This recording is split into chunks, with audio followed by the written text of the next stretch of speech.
I get started, folks, my name's Winifred Lewis, and I'm a professor in the School of Psychology. It's my pleasure to welcome everyone to our session today on achieving world peace, what we know and what we don't know. We've got two speakers, both zooming in from Melbourne, I believe, in one case. And to be honest, I'm not sure where our speakers are. That's the beauty of Zoom. You can be anywhere, right? Professor Di Bretherton and Professor Alex Bellamy, and I'll introduce them in a moment. Before I do, though, I'd just like to take a moment to acknowledge with the University of Queensland, the traditional owners and their custodianship of the lands on which we're meeting today. I want to pay my respects and our respects to their ancestors and their descendants who continue cultural and spiritual connections to country. We recognize their valuable contributions to Australian and to global society. Another slide here prompts me to tell everyone that the session is being recorded and will be made available on YouTube later. If you prefer not to be recorded, you can just move. As we were saying, this side of the room is actually not being covered by the video. And if you're on Zoom, if you just keep your screen off, that should suffice. The Social Change Lab website contains the videos from each seminar. And in addition, the link to the presentations can be accessed through the SIGN sponsor, with the SIGN Group a co-sponsor of our event. In addition to our current session on world peace, we have a really fun session coming up on countering misinformation. Just change this for a moment. On May 19th, John Cook, who is probably best known because he's the scholar who conducted the study for the 97% of climate scientists that have a consensus view of climate change. And he intentionally did that because he's been working in the field of persuasion and misinformation for quite a long time. So he put himself in a position to be able to tell everyone that the true consensus for climate science was overwhelming. And that factoid, or that statistic from his research, has been widely used around the world for political purposes. So he's now working to counter misinformation, and the focus of that session is on the Great Barrier Reef. And we'll also hear from Dr. Alicia Kennedy, who is working in Queensland's Department of the Environment. So if you would like to join the PEPSS e-list and receive information about the seminars, please just email sign at sci.uq.edu.au, and Christine, who's maintaining our PEPSS list, will add you to the seminar series notifications. Okay, I think that's the end of my slides, and I'm now going to introduce Di Bretherton. Di, perhaps you'd like to share your slides just while I'm introducing you. So many of us have known Di for many years, I think over 2 decades now, in my own case. She's a peace psychologist and former chair of the Committee for the Psychological Study of Peace for the International Association of Psychological Science. Di is the current convener of Psychologists for Peace, which is an interest group of the Australian Psychological Society. She's also an adjunct research professor at Batchelor Institute in the Northern Territory, Australia's only Indigenous university. Di is also a visiting professor at the Zhu Enlai School of International Relations at the University of Nankai in Tianjin, China. And of course, she's worked as a practitioner in a number of regions, including Sri Lanka, Vietnam, and Sierra Leone. Di, I can see your screen. Oh, let me just quickly bring your face back. You're now visible. If you would like to begin, welcome. Thank you. So I was quite challenged by this topic, what we know and what we don't know from psychology. Now, I thought I would start with this, this moment. In around 1990, I'm teaching psychology. I'm in the Redmond Barry building, and my main staple contribution to the psychology course is Introduction to Professional Practice. And in the corridor, there are pictures of key figures in psychology, which the head of department has put up to cheer the students up. And I'm reminded very much of the Dead Poets Society, because 11 of the pictures are men in sepia. There's one woman who's Anna Freud, and two pictures of Skinner. So how we managed to make the 7th floor of a high-rise building feel like a bargain basement with I'm not quite sure, but we did. Now, in introducing the students to professional practice, I was meant to sort of say, well, you've done 3 years of psychology, so just let's move on and look at how we can put that into practice. And really, the students couldn't synthesize what they'd learned. They didn't really have a strong sense of what psychology as a discipline was, what they'd learned, what they knew from psychology, and how to put it into practice. And we spent much of the time together trying to synthesize. And so when Winifred asked me to think about all of psychology, not just the last 3 years in my course, and what do we know, I went, oh, this is such a challenge. And so I couldn't help but take it up. So my method as a psychologist was to list all the key figures in psychology, including the ones in the Redmond Barry building, from Wundt to the present. I found out such a lot from doing this exercise, more than I'll have time to share with you. But mainly, I think from this, we can take that psychology began trying to defensively show that psychological variables can be measured, emphasising on the individual, and it was quite deterministic.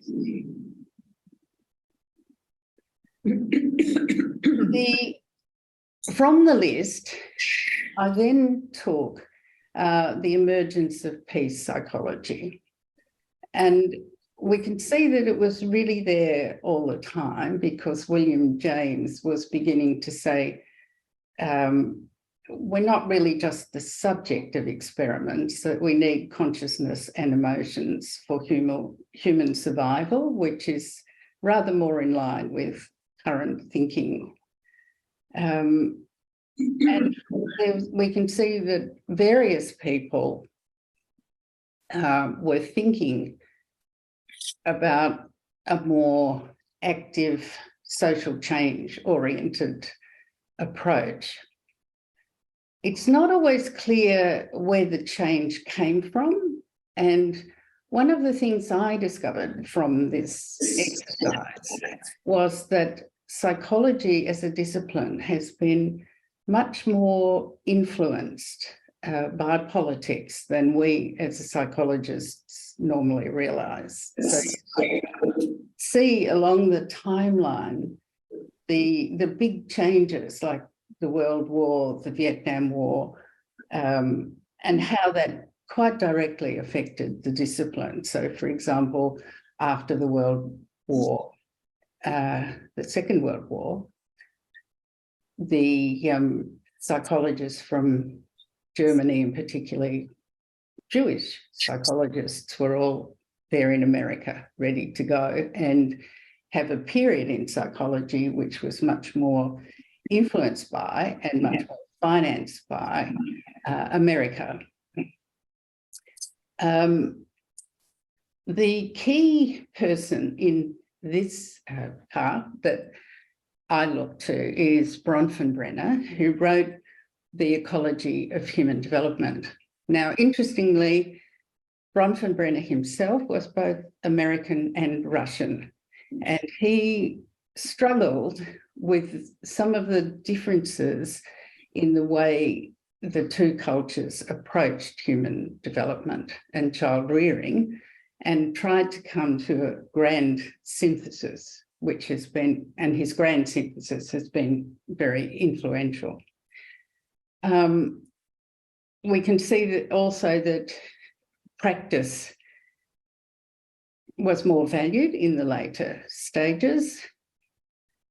And I particularly have brought out Morton Deutsch because in some ways he's quite a good model for the work that we're doing now. So he managed to be an experimental social psychologist, but also to run a practice which was more psychoanalytically oriented.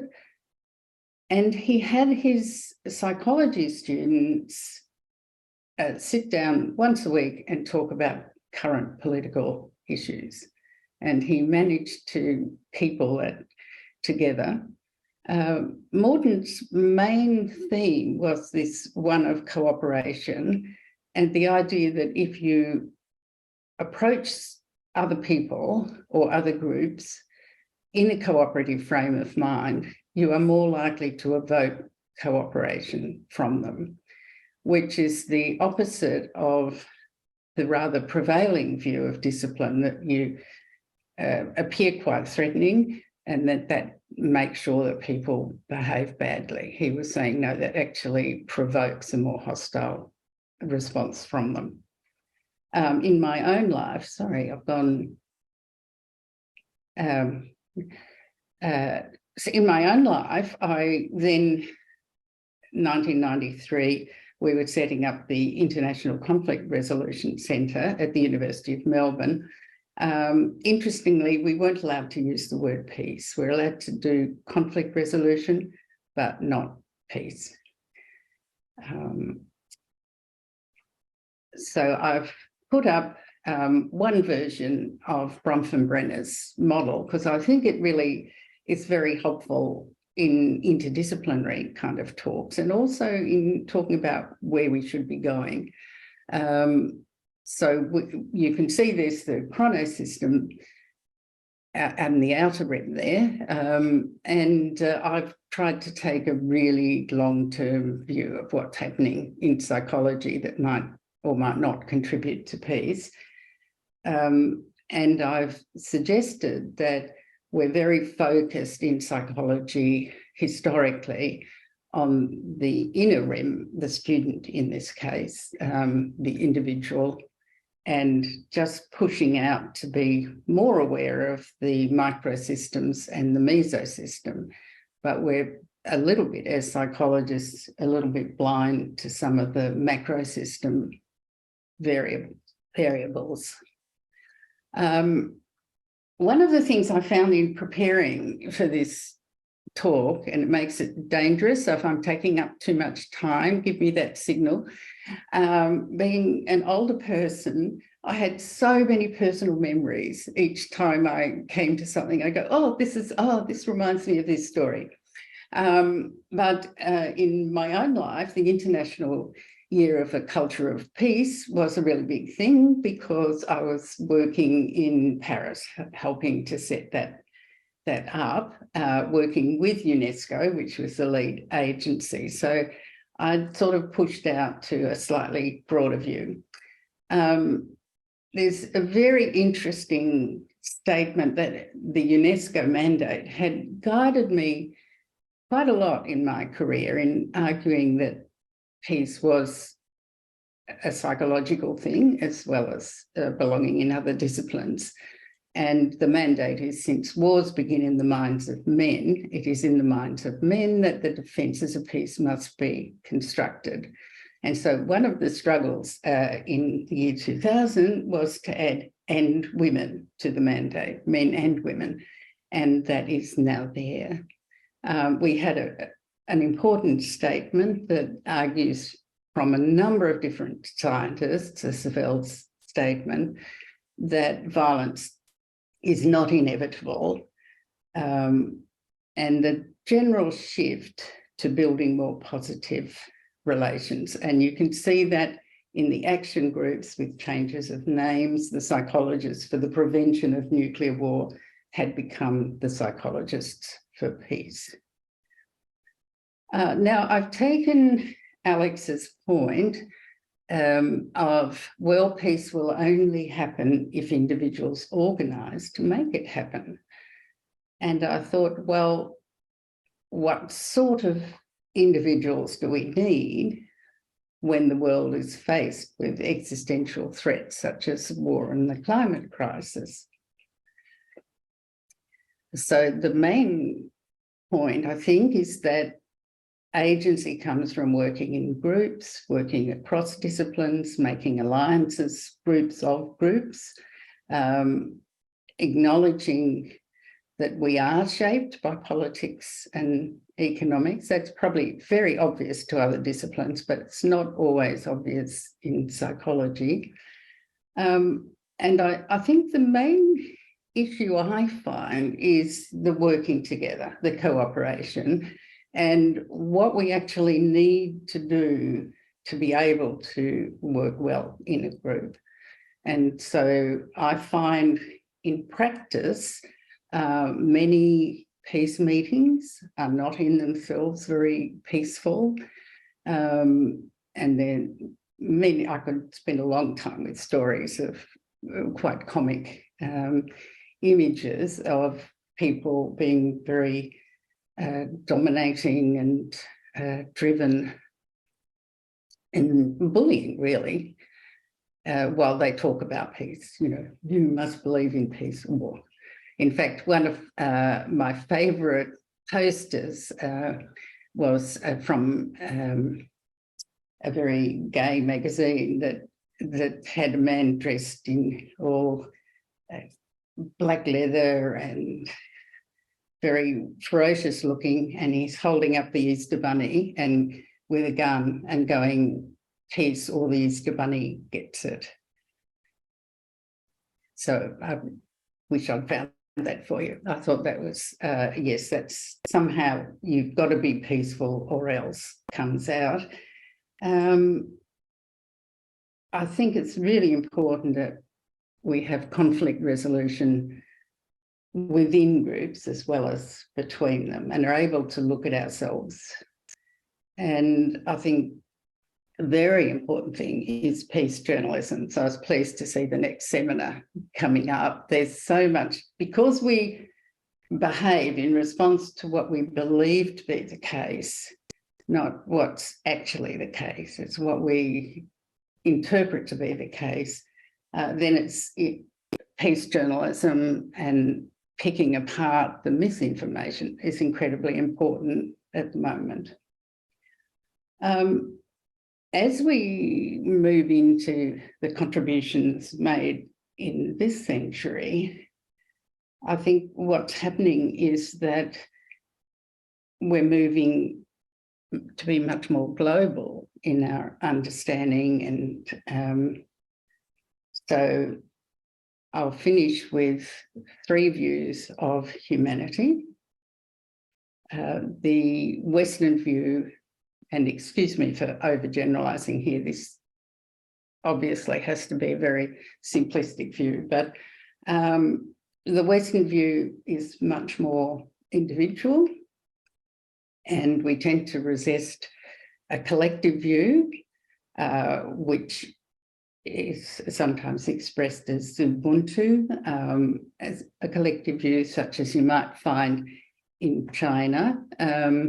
Interestingly, with the ecology, if I'm doing conflict resolution in China, instead of starting at the individual and moving out, we start at the outer rim and move in.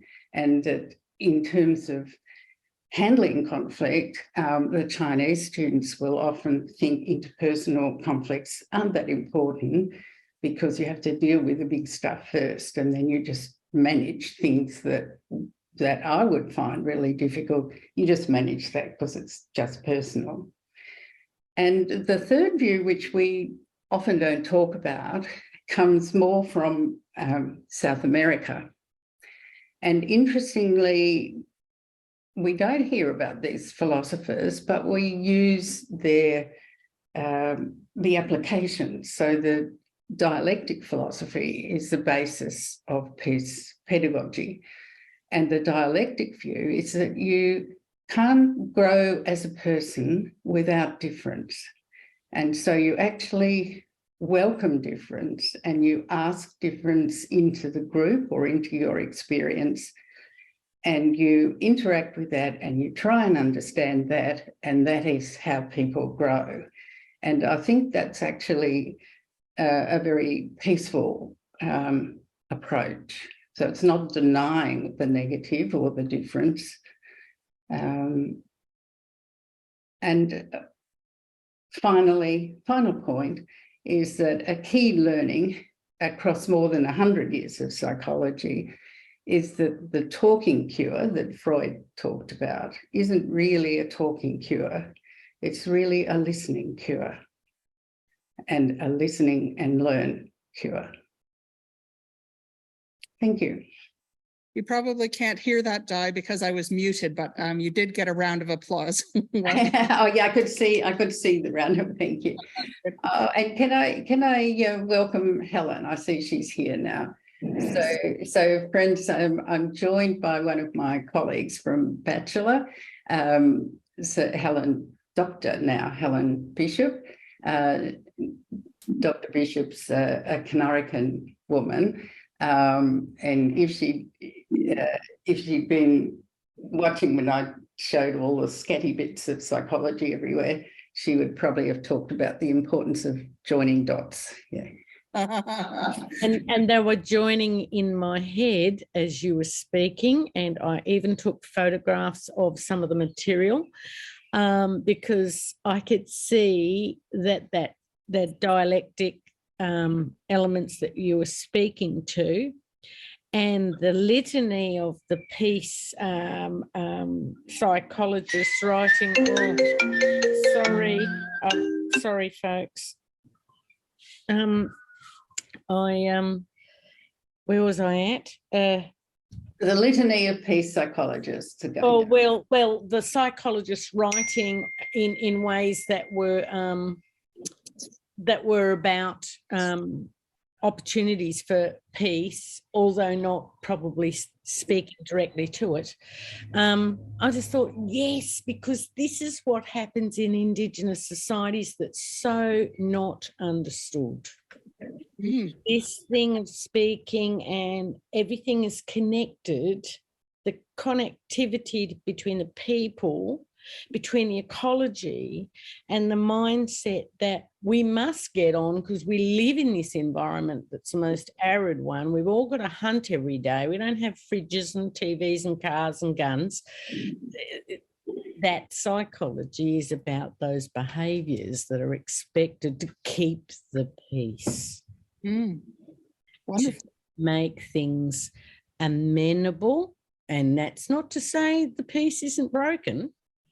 That's not saying that at all, but having governances that are connected to the ecology, the spiritual or the esoteric part of people's ontology.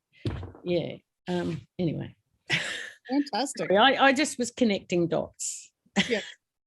Well, I hope we'll have time for a broader conversation. In the meantime, I'll just ask you, Alex, to share your slides while I'm introducing our second speaker. And then our process here is that we'll have each speaker comment on the other speaker, and then a group conversation if time permits. And I have to say, Di, you did brilliantly with the time keeping there. Thank you. I've left your introduction, Alex, on the chair, so I'll just have to speak off the cuff. Never a good thing. Oh, thank you, Christine. Many of us know Alex very well. He's based here at UQ, and he's the director of the Center for the Responsibility to Protect, as well as a professor of peace and conflict studies. So he's speaking today as a political scientist, but in the past, he's had many other roles, such as non-resident senior advisor at the International Peace Institute in New York, co-chair of the Council for Security Cooperation in the Asia Pacific Study Group on the Responsibility to Protect, and he's currently the secretary of the High-Level Advisory Panel on the Responsibility to Protect in Southeast Asia. He's a co-editor of the Global Responsibility to Protect Journal, and he's written books including Responsibility to Protect a Defense, Providing Peacekeepers, Massacres and Morality, and of course the book World Peace, which is what he's summarizing now in 5 or 6 minutes, I'm sure. Thank you, Alex. Please take it away. Thanks, Christine, and thanks. Lovely to see you, Di, after all these years of kind of passing in the shadows. And first, I'll start with some apologies. First apology is this is going to be nowhere near as thoughtful and interesting as what Di has just said. Secondly, it's just a series of lists. So when I see the question of what do we know, what do we don't know, I immediately went, let's make some lists. So I'm just going to give you some lists. And thirdly, apologies for not being with you in person. I am actually just down the road in Brisbane, but I've been on Zoom since the early hours of the morning. Didn't have time between what I was doing and now to jump across to St. Lucia. So apologies for that. But I did have time to take off my shirt and tie and put on a Scunthorpe United football shirt, which is emblematic. So Scunthorpe United are a small team in England that are plummeting down the divisions. Their form is catastrophic. They're close to bankruptcy, and it's all falling apart. So someone wearing a Scunthorpe United football shirt who's also written a book about world peace is clearly someone who has a great passion for lost and hopeless causes, you might think. But onwards.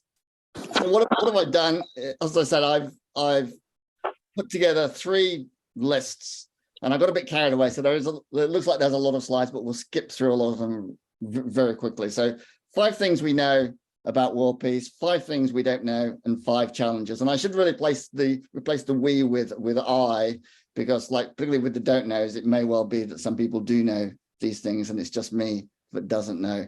So I think the first kind of big thing we know is that we actually know more about war and why it happens than we do about peace and why it happens. And often when we're studying peace, or when we think we're studying peace, what we're actually studying is war, and we're trying to reverse engineer by trying to understand, well, why does war happen? And then assuming that when we're seeing war not happening, that must be telling us something about peace. But the point is, when we're looking at explanations about the likelihood and the durability of peace, we're actually reverse engineering from what we know about war. And there's reasons for that, right? And the key reason being that war is an observable social practice. It has a beginning and end. We can understand when it starts, when it finishes, how it's different from peacetime. And we can distinguish war as a particular type of social practice, whereas very often peace is defined as an absence of that social practice. So it's more difficult to understand what peace actually is. And as a result, whether in political science, international relations, peace and conflict studies, or whatever discipline you care to look at, there is no consensus about what peace actually is. And views range along a spectrum from those who think of it very narrowly in terms of negative peace, through to those who see it very broadly in terms of all sorts of different varieties of positive peace. And it's important to underscore that at the positive peace end, thinking about peace as a whole set of broader factors that society has, there is no agreement on what those factors are that comprise positive peace. Lots of different scholars think lots of different things. And because the other issue is, when you get to the positive peace, and not only do people disagree about what it is, we disagree about how to measure it. And there's also the danger that peace itself becomes just used as a synonym for all sorts of other things like good governance, rule of law, justice, equality, order. That is, we define positive peace as a socially just society. If you do that, all you've done is immediately just allied peace with whatever conception of social justice you happen to be espousing, and you're saying that they're the same thing. And what happens if you do that is peace as a concept, as something that is distinct and different from those other things, falls out of the picture. But I think the most telling reason of all, and this is the thing I think we're all blind to, certainly in my field of study, we're blind to the fact that actually peace is the norm, right? We're so focused on norm, we're so focused on wars, we're so focused on the breaking down of peace that we miss the fact that actually for most of human history, most societies have been at peace for most of the time. Even the way we count can sometimes, you know, we count, we go, oh, you know, society X was at war in this year, therefore it gets a red tick and not a blue tick. But was all of that society at war? Was it at war for the whole of that year or just for parts of that year? When we kind of break it down more, what we find is the norm actually is peace, not war. War is always a departure from the norm. Second thing I think we know is that over the very, very long term, overall, the probability of being killed in war and in other violent ways has declined. Lots and lots of different studies using different data sets, different criteria, different ways of measuring violence come to, over the very long term, broadly similar conclusions. And this is where there are lots and lots of graphs. I'm going to just run through them very quickly just to prove my point that there are lots of different studies that have come to the same broad conclusion. Of course, any individual study we can, and people do, pick holes in. But I think when you bring together the weight of all of them, that they're all broadly saying the same sort of thing, although we can kind of argue on the margins, the overall picture is one of declining incidents of violence of one form or another. So classic stuff when you look at kind of archaeologies and numbers of violent people in archaeological digs that you're digging up that have died violently compared to the modern, you see a clear trend. And this is another graph showing basically the same sort of thing. The likelihood of dying a violent death has decreased over time. More recently, we can get more accurate when we track kind of wars of various types. And the graphs are all, you know, they're bumpy graphs, but they're all kind of more or less in the same direction. Similarly, when you look at murder rates and homicide rates in different sorts of societies, again, different societies, it's different, and it goes in, you know, in different ways. There are different peaks and troughs, but again, the overall pictures are moving in similar directions. Now, of course, we've got to treat all of this with caution. You know, these are often estimates. They're often based on fragmentary evidence. The further back you go, the more uncertain your evidentiary base is going to be, and the data becomes inadequate. There are some types of violence that are simply not recorded here at all. Criminal violence is under-recorded. Of course, gender-based violence is massively under-recorded all the way through. And there's also the danger that we look at little fragments of data and massively over-interpret general trends from what is just a fragment. But if you put it all together, and you can see that there is a general decline in the incidence of war, in the incidence of likelihood of being killed in war. That's so important. I highlighted, oh, a lot of time. Look at that.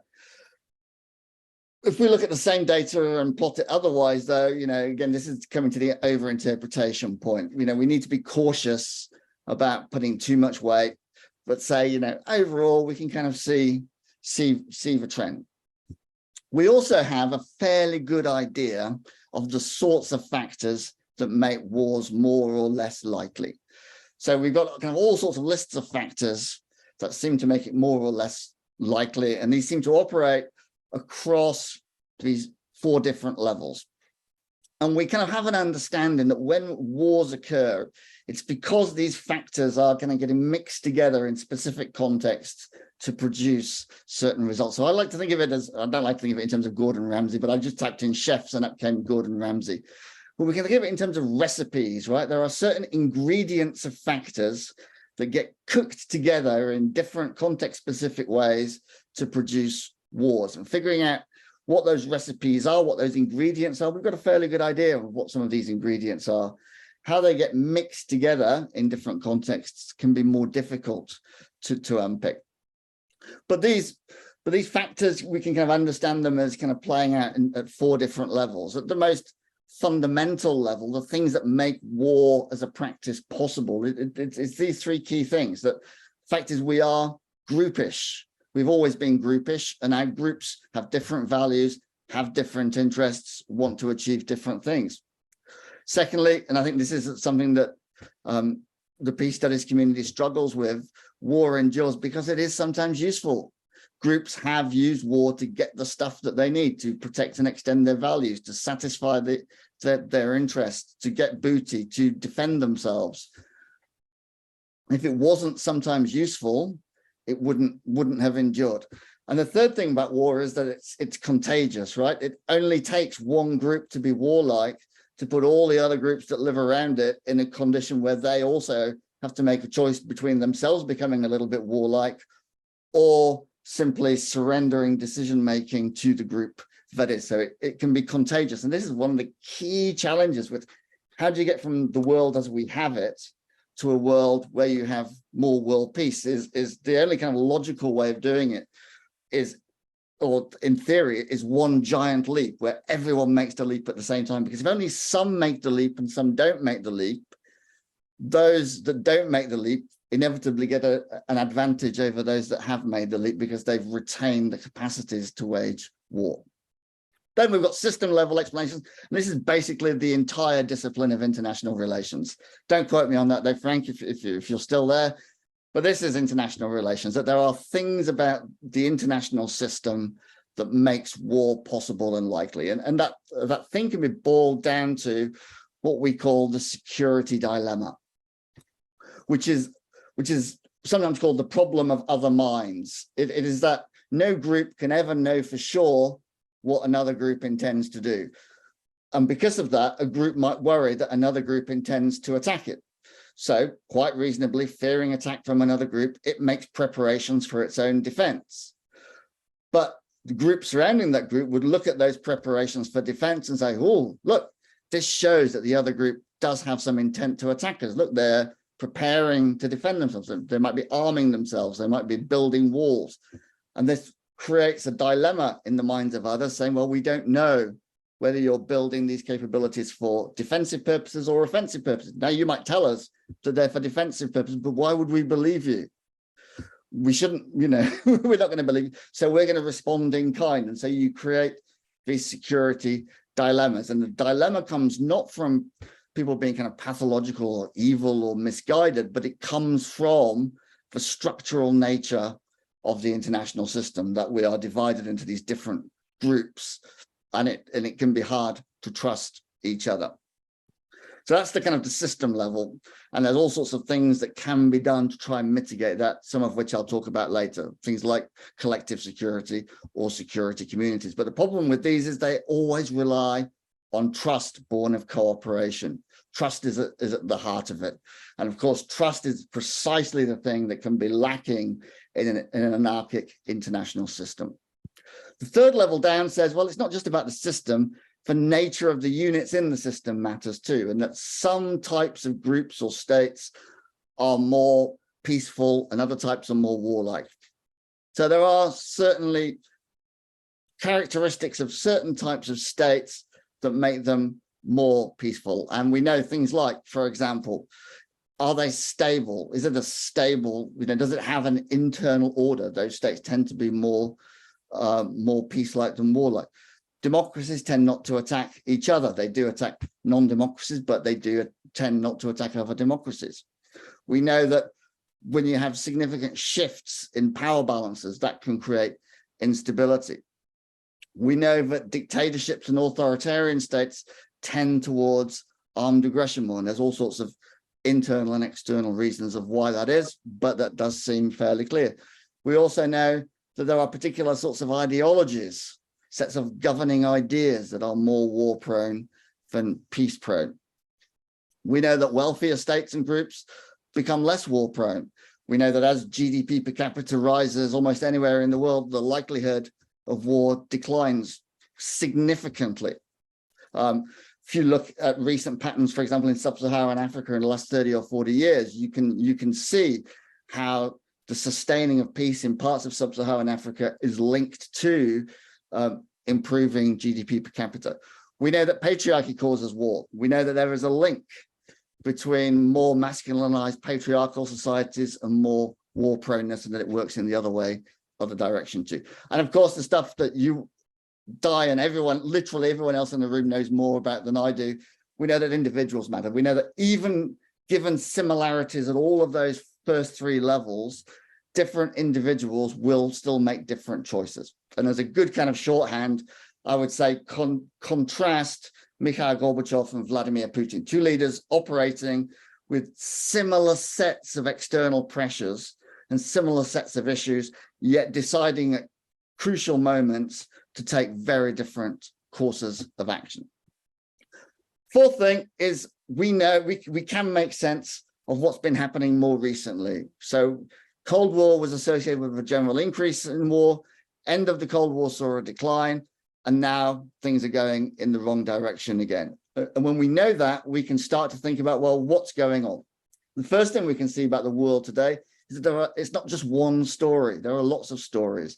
There are different regional stories. So in some parts of the world, that decline associated with the end of the Cold War persisted.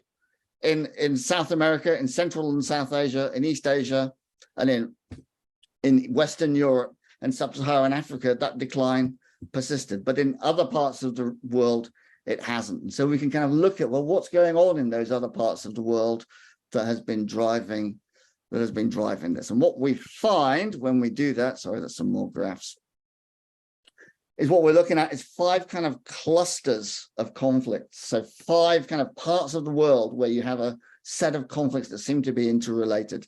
In the Middle East and North Africa, around states that never kind of consolidated statehood after decolonization. So wars and conflicts that are still the working out of decolonization. A set of wars around Central Asia where you've got a combination of decolonization and radical Islamism. A distinct set of wars, you could argue that this is a colonization-related story too, around the collapse of the Soviet Empire and the working out of Russia's relationship with elements of the former Soviet Empire and Russian Empire, and then a whole set of wars around the war on terror. When you look underneath that, what you see are kind of 5 kind of key drivers. 1, unresolved questions about statehood, long-standing conflicts. Look at what's happening in Sudan as we're talking. This is part of a long-standing conflict about unresolved questions of statehood, about what is the state going to be, how is it going to be governed, and on whose terms. There's no doubting the relationship between the recent upswing in conflict and the global financial crisis, right? Global financial crisis collapses a whole lot of economies, sharpens a whole lot of disputes by adding an acute economic edge. Also, we've seen the rise of extremist ideologies.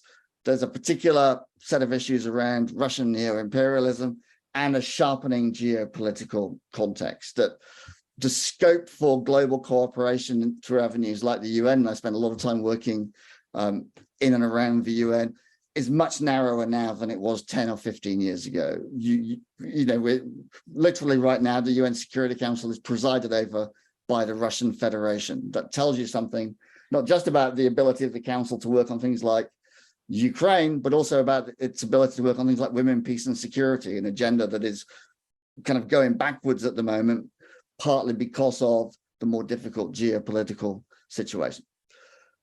5th thing we know is there are those stuff that we know does improve peace. Peacekeeping, for all its flaws and all its limits, UN peacekeeping operations reduce civilian victimization, reduce the likelihood of conflicts reoccurring. And we know that the more peacekeepers are deployed, the greater these effects are. There are lots of studies showing that. We know that groups of states, regional groupings of states, can come together to form security communities. The history of Western Europe is the classic example of that. But we also see something of this kind also closer to home in ASEAN. There has been no interstate war between 2 members of ASEAN since 1967. If you look at the region's history before 1967, that's a significant achievement. And it was a conscious and deliberate effort that's produced some of the desired effects. We know that helping states get through the bumpy road to democracy, once the road itself is bumpy, but once they're there, we know the likelihood of peacefulness increases. And we know quite a bit about how wars end and how to kind of navigate those processes. How am I going for time? Way over time probably already, right? 5 minutes. Okay, let's go through the what we don't know. First thing we don't, because we focus so much on war, we know much less about what actually causes peace. So we've got a whole lot of things that we know can be associated with high degrees of order and stability, right? Everything from consolidating states to gender equality. But what we don't know is how all of this hangs together to produce peace. Where we've got a whole lot of variables and we've got a dependent variable, but we don't know how it all hangs together. And the trick is, the reason I think, and I could be wrong, I often am, is that we don't know the causal direction. That is, we don't know whether it's these things that are causing the peace we're observing, or whether it's the peace we're observing that's allowing these other things to develop. So in which direction does the causal flow work? We just don't know. Most likely, of course, is that we don't know because actually it's not a straightforward causal relationship. It's actually interdependent and very, very complicated and very, very different in different contexts. But trying to unpick how that relationship works is a key challenge. The third thing we don't know is this. One thing we do know is that out of all of those factors I've talked about, the one with the strongest statistical relationship with peacefulness is gender equality. That is, the strongest statistical relationship exists between how gender equal a society is and how likely it is to have sustained peace or unlikely it is to experience conflict. What we don't know is why that is. And that's partly because this is itself is a fairly new, it's only been in the last kind of decade or so that people have been able to demonstrate so firmly this statistical relationship. But it is very clear, and it's very clear across lots of different studies. At the moment, there are three main theories for, well, what's the mechanism going on? One is around, it's about norms. It's about thinking about, well, what are the sorts of norms that a society has when it's a gender equal society? And that it has norms of inclusive and accountable government, rights are defended and guaranteed, there are norms of cooperation, there is obviously going to be less toxic masculinity. So it's to do with the kind of the idea is that maybe in some ways the gender equality figure is a proxy for a whole lot of other things that are going on in society that is producing gender equality, and those things are also producing greater levels of peacefulness. And the other thing that I just kind of added in because I was getting a bit carried away is that also we know that, you know, intolerance in one area and discrimination in one area can kind of spread. So again, like societies that are more equal along one kind of sectional divide tend to be more equal along others as well. So more gender equal societies also tend to be more race equal societies, and etc. So because discrimination and equality and inequality tends to spread across sectors.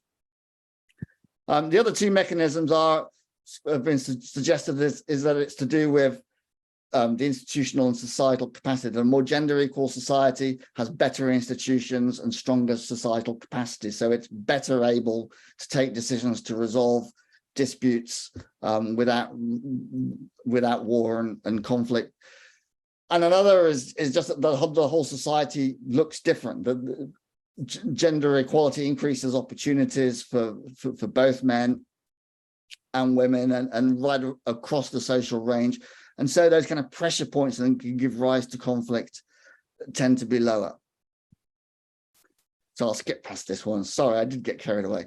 The other thing we don't know is what effects a whole bunch of things that are coming over the horizon are going to have. And here are the 5 of the big ones that keep me up at night.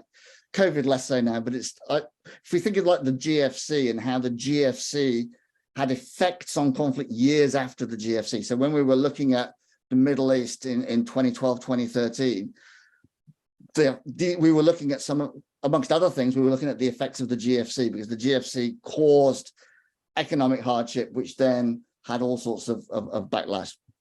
But climate change is obviously the big one. But so I think it is the changing global balance of power, right? We've gotten fairly comfortable of a world where the powerful states also happen to be the states whose values mostly, you know, correlate with ours more or less. And that's changing, right? The powerful states at the UN are not in favor of democracy, do not support the human rights that we all enjoy, do not support gender equality, do not support democracy. and that's going to have an effect. This is why we're seeing for UN's human rights agendas, it's women, peace, security, gender, a whole lot of other things, either stalled or moving backwards. And then, of course, we're going to have sharpening economic inequality. And also, I think urbanization it's something we all know about. We all know that urban conflicts are slightly different to non-urban sorts of conflicts, but we don't yet quite understand how. And then the final thing we don't know, and I've alluded to this earlier, I think this is the big one. Like, so we know what makes a more peaceful sort of society. We know what makes a more peaceful sort of region. And we know what sort of world we have today. We know much less about how we go from one condition to the other condition. So we know about kind of being incremental, agency for change. But that big change requires those who are holding on to power and those who are holding on to the kind of levers of power to make a leap, right? It's no good Finland being pacifist if it's next door to an aggressive Russia. At some point, Finland's going to have to make a decision, and Finland has made a decision, right? It's kind of had to change course. Look at a country like Sweden and Norway too. So how do we, given the world we actually have, how do we start to make those jumps in a way that doesn't expose those who are making those jumps to the risk of being attacked by those who don't? And of course, the key underlying dilemmas are here are that power matters. But there's always a kind of an imperial temptation to go, well, we know what the end result, we know that a society with gender equality and human rights is better. So why don't we just kind of interfere to ensure that everyone has that sort of society? But that kind of is the thin end of the wedge of imperialism. And the core problem, and I think this was one of the many great things that Di was mentioning, is that we have different values and interests. And some of those value differences are going to be quite uncomfortable when you're thinking about, well, how do you cooperate? Very, very 30 seconds, 5 challenges. I think one is, how do we get from the general to the specific, right? So when we talk in world peace terms, we're collating data, we're making general observations, but peace and conflict never happens in the general. It always happens in the specific. So often the terms, the languages, the concepts we're using to explain the general doesn't apply. This aren't necessarily the terms that people actually involved in conflicts are actually using. So how do we think about this relationship between the general and the specific? Secondly, I think there is still a lot of conceptual fuzziness around peace, what we think peace is and how we think peace might be sustained. Thirdly, I do think, that world peace needs to be taken as a serious source of study. When I wrote a book about world peace and I would tell people that I was writing a book about world peace, they would smirk, they would laugh, and they'd say something about beauty pageants all the time. So I made at the start of the book the claim that the purpose of the book is to get you to treat world peace seriously, because it is a serious object of study. And when you look for peace, you can find periods where whole regions haven't had major wars for hundreds of years. And you go, well, why was that?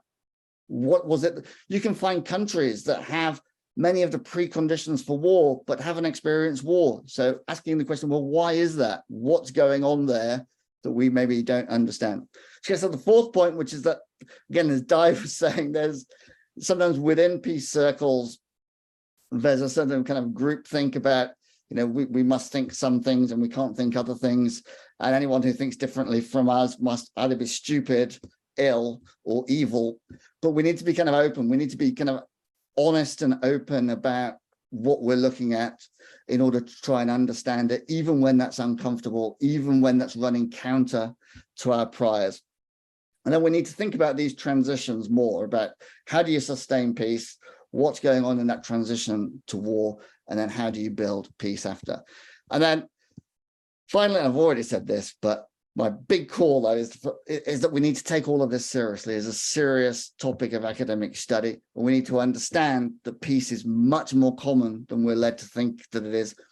And that ultimately, why I argued in the book that world peace is possible is ultimately because some regions have achieved long periods of peace in lots and lots of different ways. And if some regions can achieve it some of the time, then why not most regions most of the time. And if most regions are doing it most of the time, well, then you're not far away from achieving something called world peace. But world peace isn't an end state. It's a process. It's a form of politics that has to keep going. It's not something you achieve and then walk away from, job done. It's a form of politics. And in many ways, it is the striving for it that nudges the world in the direction of it. Sorry for taking way too long and for being much less coherent than I was, but thanks for putting up with me.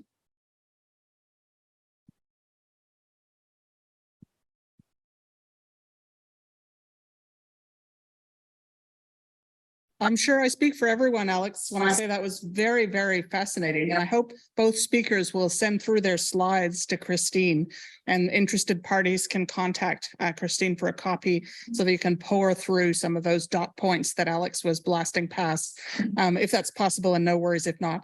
In our process now, as part of our mission, this is part of the PEPSS. I see your question, Helen, but I'll just say to you, our process now is that each speaker will speak for about 5 to 10 minutes on the other speaker's talk before we go to our general audience. And the logic of this is that we're hoping to develop interdisciplinary dialogue, which is incredibly difficult in academia, to create, at least in a context of mutual respect and listening. So Di, over to you if you'd like to take 5 minutes or so to comment on what you heard from Alex, and then Alex will do the same for you. Thank you. Helen is just put an apology in the chat. She has to go, so that's why she had her hand up. But an emergency's come up. So I'll make up for coherence now, Alex, by being totally incoherent. I've got like little notes all over the place. But there's some things where we really strongly agree, and I'd like to thank you for writing about world peace in a serious academic way. And it's so important that senior academics do this and set the path. And I think my list of emerging peace psychologists showed how peace is gradually getting much more on the agenda. And I was reminded, when you're saying about taking it seriously, when Andy Mack had the Peace Centre in Canberra, he often would say that the total budget for peace research in the world is equivalent to that for American military bands. And that was just a really nice metaphor to say, well, we think peace is so difficult compared with war, but we've done so much research on war and so little research on peace that it's not a fair contribution. The other point that we agree on, and I wouldn't have expected us to agree on, was the one about gender equality. So on my timeline,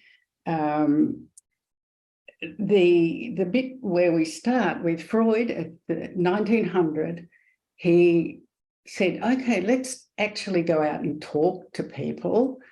But he didn't listen. He only listened to men. The women came up with all sorts of stories about domestic violence, and he said that can't be true. And so he made some important contributions in some directions, but he went down a blind alley because he was a man of his times, and his findings were so unpopular and so unacceptable that he said, oh, the women are fantasizing. And it's taken women 100 years to be heard, really.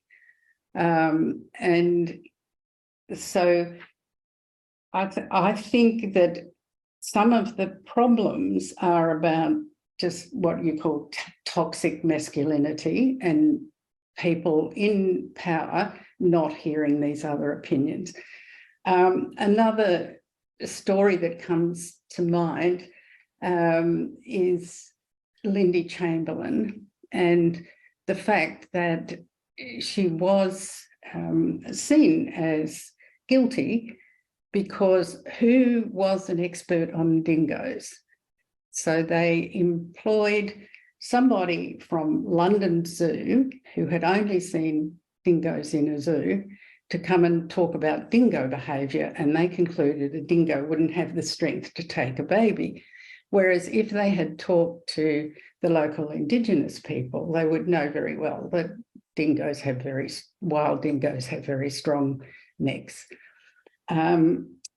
So there is a question of who we talk to, and certainly in psychology, one of my favourite papers was called The Other 95%. So a lot of the early experiments on people were actually done on US students who, and I'm sure they're extremely valid for that group, but they didn't say that is the group we're looking at. They said that is human nature. Just adding on the gender aspect, one of the interesting things is that when you have a more equal society and women have more say, they also have fewer babies. And so the very, very difficult issue in climate and peace around population control and not wanting to get into eugenics, there are often really soft solutions to problems, but we don't look at them because they sound soft, and now the other point where we have a strong agreement is the invisibility of peace and the invisibility of cooperation. So if you walk out and look at the world, it's built on cooperation. We know where to walk on the footpath, when to stop at the lights, how to offend people, how to live comfortably together. But all of that becomes invisible. And what we notice is the one person who was rude or something. I know that Jake Lynch talks a lot about this in terms of media and what actually is news. But people can learn to change. People can learn. And I think the pandemic has helped people reevaluate a bit these small relationships, how pleasant it is to be able to say good morning to people, and just the weather's nice, or I love your dog, or something like this. Those things those micro interactions do matter, and they build a sense of trust. And we don't have to be driven by fear to the extent that we are. Now, I know that there's issues around how do we change ingrained, powerful people who have no reason to change and are benefiting from the current system. And this is just a speculation. What I notice is their children and grandchildren don't necessarily agree with them. So there's an intergenerational change. And just talking about defences, it's interesting to me if we go out through the system, how one system compares with another. And with neighbours and the microsystem, we don't approach our neighbours saying, what if they turned nasty? We wait until they turn nasty before we worry about that. And I think that's a really quite important part of peace building.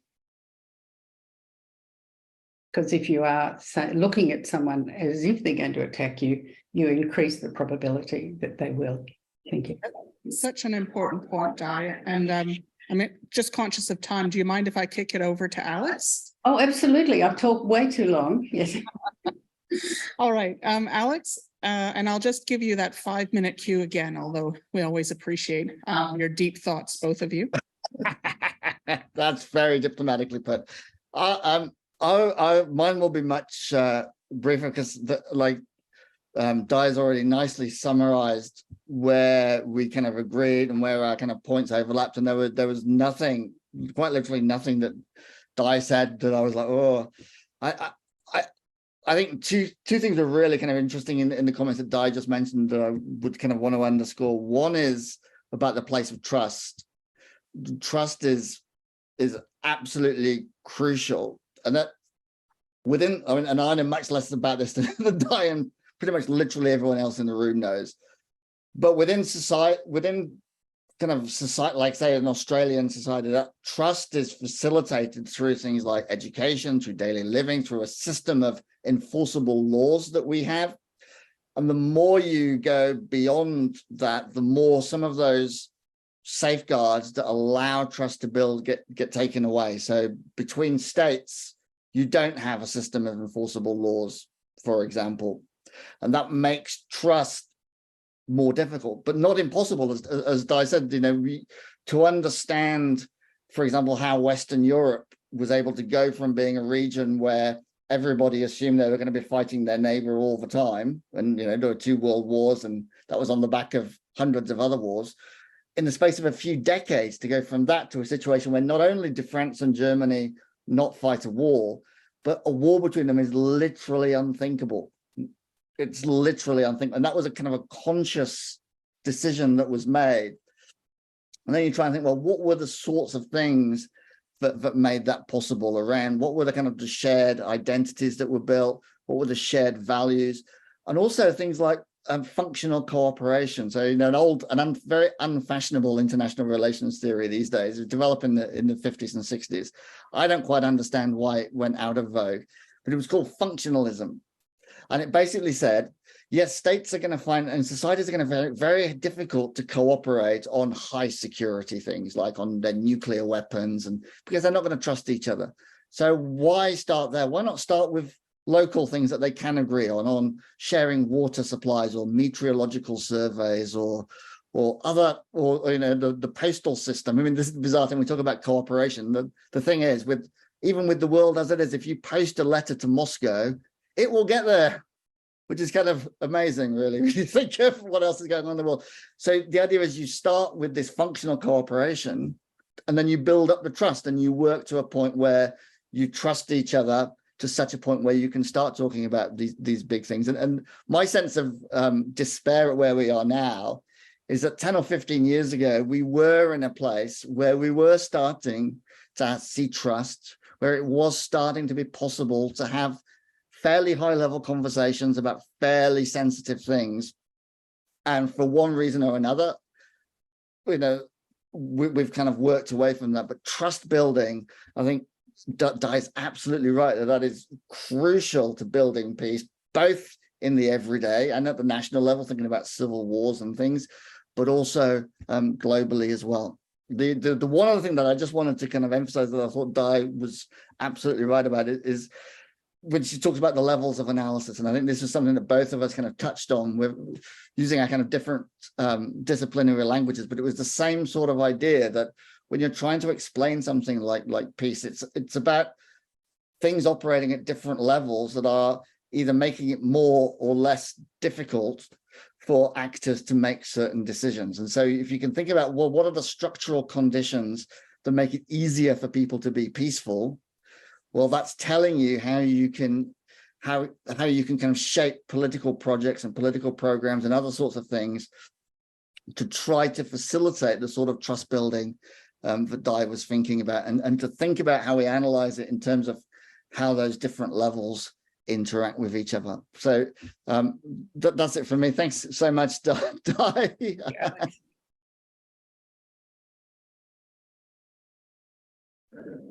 Great. So fascinating to hear you guys on each other and in general. Our tradition now is that we go to a student question. And I think in the present room, there might only be one student, but there are also some online. So no pressure. When welcome to our brave student visitors. Would anyone like to ask a question of either or both of our speakers before we move on? To open the floor to staff, I mean. Just see if I can change the view here so I can see everyone. please just raise your hand on the Zoom if you want to speak. And otherwise, after a decent amount of waffling, we'll allow some of our visitors from the peace movement and our academics to chime in. I'm going to call that enough waffling, wouldn't you agree? So who else? So I wonder if Ariane, I can see she's there. Di's putting Ariane on the spot. I'm putting Ariane on the spot. I wondered if you want to give us 2 sentences about polyculturalism. Well, thank you, Di, and thank you, Alex, for those really interesting presentations. Yes, so polyculturalism is a cultural ideology that sees cultures as interconnected and mutually influencing each other across time. And the tenet is that it looks at cultures as similar between them rather than focusing on the differences, which commonly multiculturalism also looks at. And Ariane's work is about polyculturalism. She's a PhD student, and we'll look forward to hearing more about your projects. Well done, Di. Yeah. So I thought that was just an example of one of those in-between systems where there's a shift to looking for common interests rather than how is our identity different than yours. Yes. Great. Thank you, Di. So I want to open the floor now to anyone who'd like to comment or ask a question about both of our speakers. We've got just about probably closer to 12 minutes because we will need to finish and clear the room, although I don't see anyone queued up outside. In theory, the academic hour finishes at 10:02 here, so we'll push it and so we've probably got around 10 minutes. I'm happy to ask a question if no one else wants to, but yes, Yolanda. Oh, sorry, we're just passing the mic to one of our speakers in the room. Thanks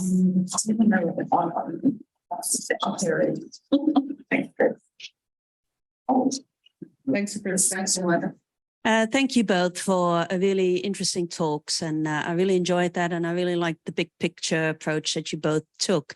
And while you were talking, I was thinking very much about this idea of, what are, the importance of peace and everything that actually can unsettle that and lead to war. And I was thinking of the Australian government's decision to buy these or to get these submarines that we will get in a couple of decades. And what do you think? How does that actually fit in your story? What would you predict from the things that you were talking about?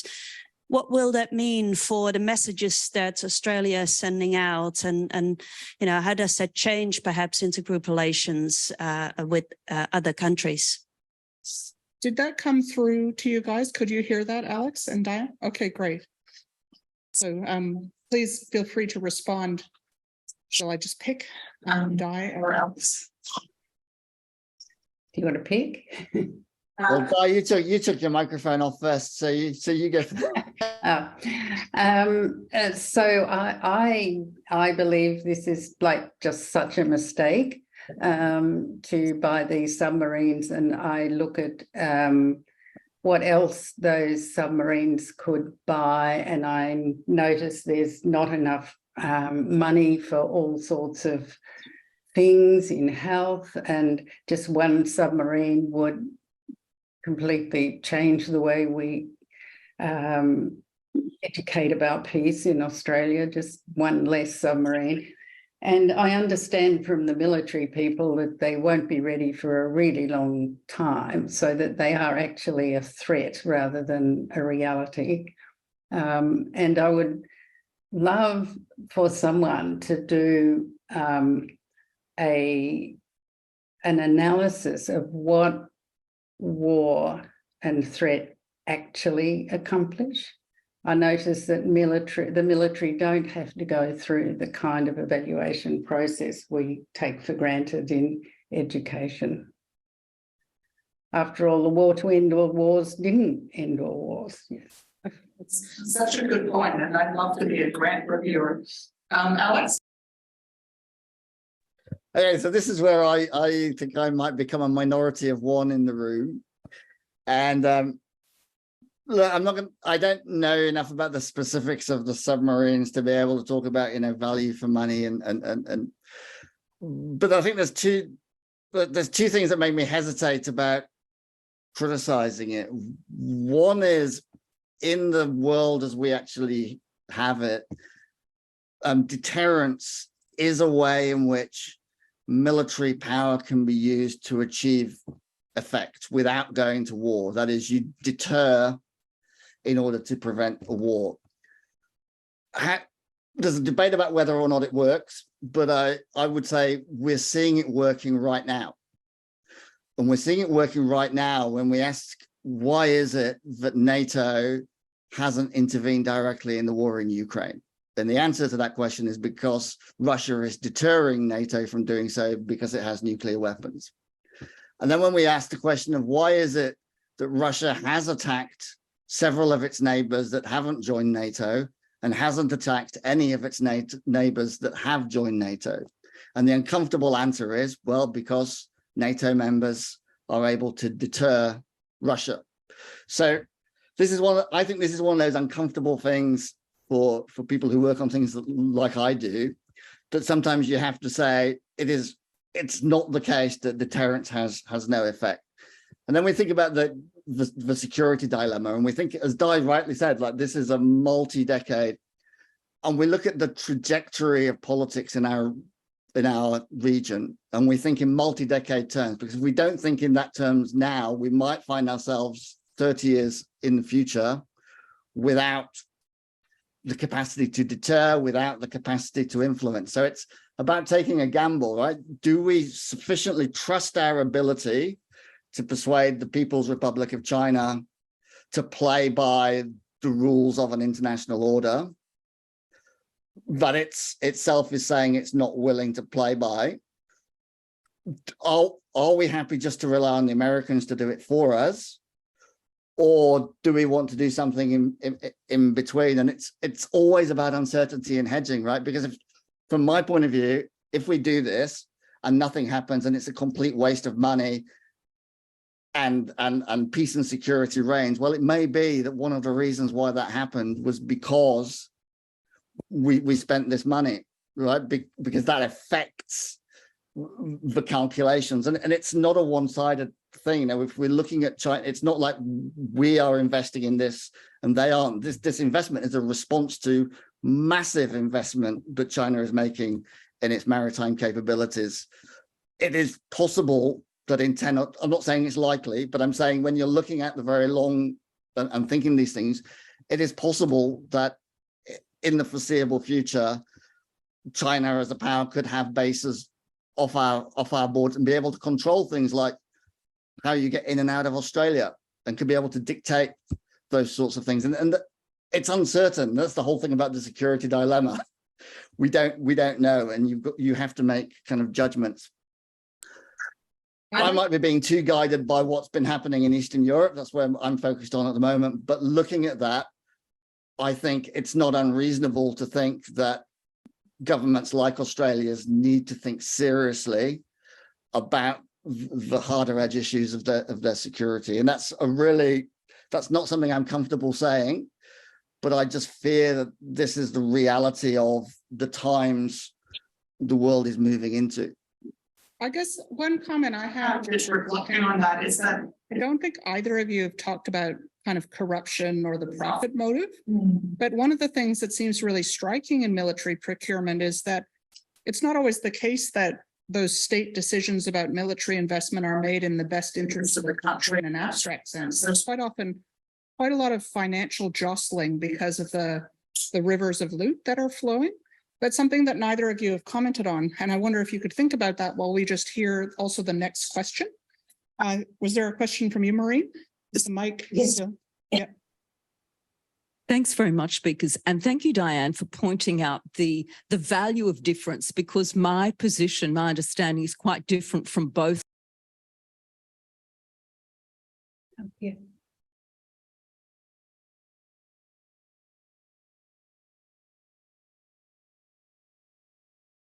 Sorry, please go on. I'm sorry, that was my error. Once more, thanks both speakers. Thank you, Diane, for pointing out the value of difference, because my disposition is quite different to that of both of you. For me, what's intrinsic to the discussion is ideology, and particularly at the present moment, because ideology is intrinsic to worldviews. The dominant ideology now is, of course, a neoliberal position, which is about the prominence of the individual rather than the group, the individual pursuit and interest rather than the shared interest and the common interest. Neoliberalism is about competition, so of course we have conflict.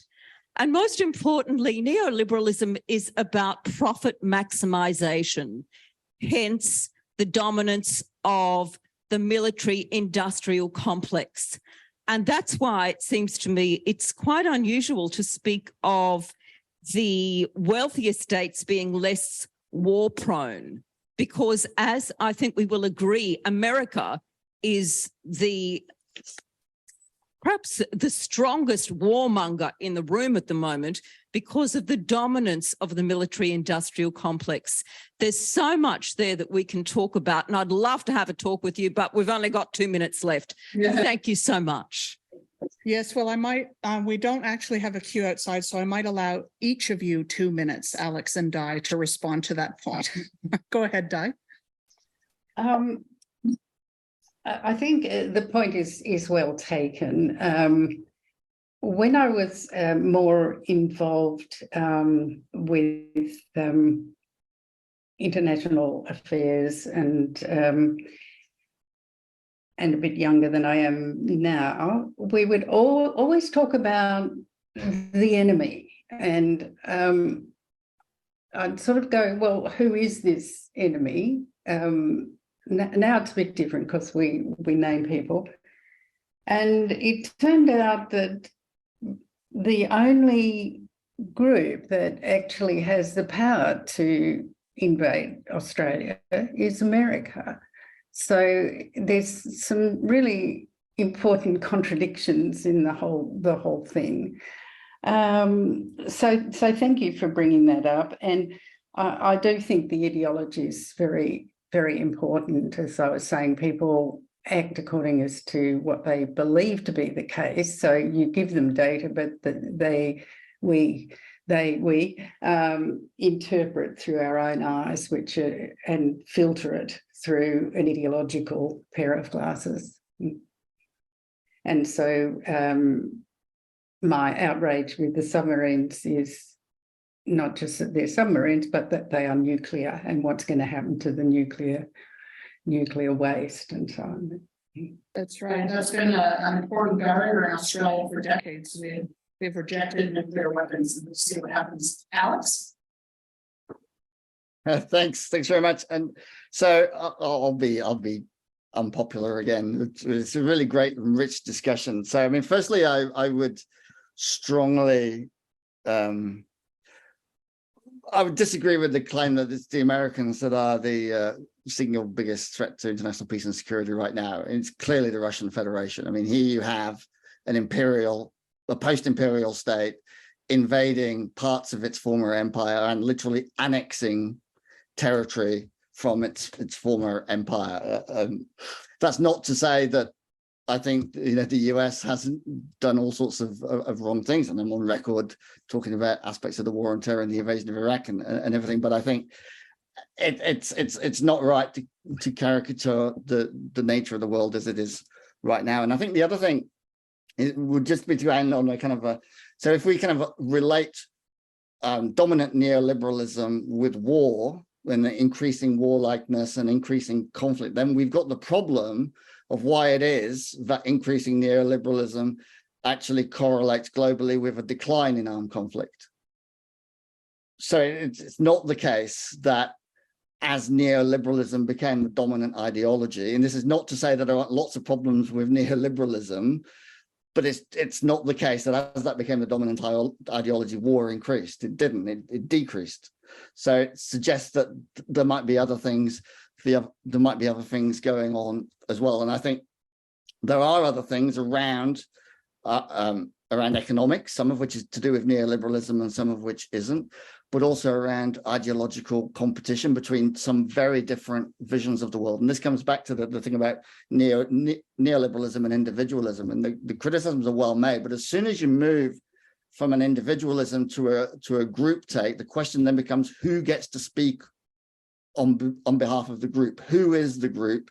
And that is precisely the question. If you look at the Middle East for the last decade, that is precisely the thing that has driven wars in Syria, in Egypt, in Jordan, in Libya, is the question of who gets to speak for the group. And you have authoritarian governments saying we get to speak for the group, and you have a whole variety of other movements saying we demand the right to speak for us as a group. And that becomes a driver of conflict, that question of, well, who gets to speak? What a wonderful way to finish, she said, assuming the voice and controlling the microphone. I wish we could go on, but I think we need to wrap up. Please join me in thanking our two speakers for this brilliant discussion.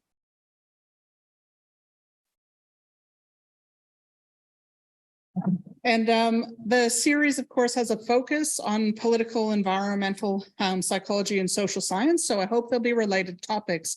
For me, we didn't dive deeply enough into the psychology of corruption and repression today. And I'd like to hear more about that in a future event. And perhaps we can continue some of these themes. But so wonderful. And thank you again. I'm going to log out of the Zoom, which will deprive our speakers. But I hope that you are monitoring the chat. I see a lot of positive vibes, Alex and Di. Perhaps I'll see if I can leave that running just so you can see the compliments flowing in. And I'll just say thanks very much again to Christine, to Chris, and to Hema, the other members of the PEPSS Working Party, Charlie Crimston as well, and a number of others that I'm doubtless forgetting. Really enjoyed today. Thank you, everyone.